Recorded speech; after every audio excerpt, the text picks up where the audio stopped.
Hi, my name is Jessica Bach, and I'm a staff member of the Fulbright-Hays Seminars Abroad Program at the U.S. Department of Education. Thank you for taking the time to check out our video.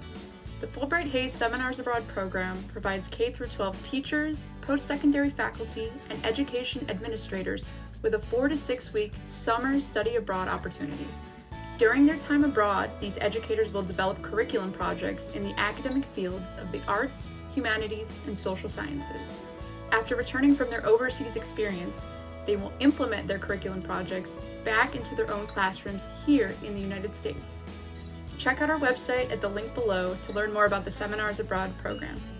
Now, let's hear from our distinguished Seminars Abroad program alumni. I'm a big believer in cross-cultural understanding and languages, race, all the different ways that we can understand one another. So when I saw that Ecuador was available, I jumped at the chance.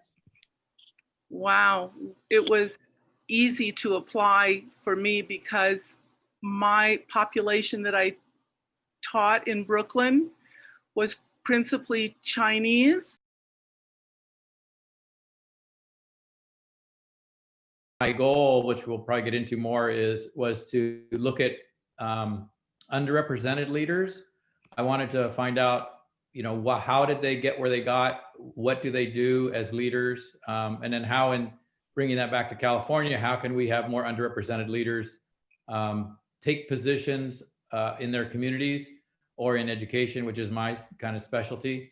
And what can I do to support them here in California?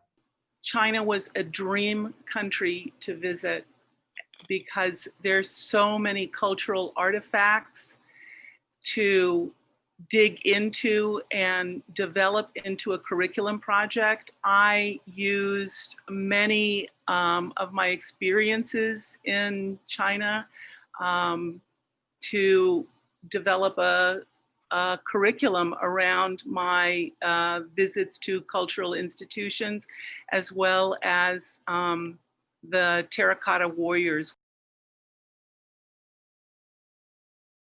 That's not a fair question.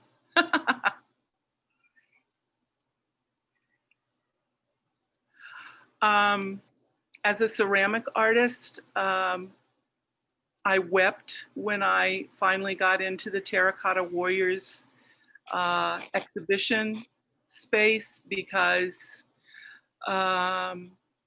any artist who works with ceramics and clay would have great respect for the work that went into that. There were two. One was meeting these leaders and kind of, because I wanted to find out if there even existed underrepresented leaders and if we would see them in our program.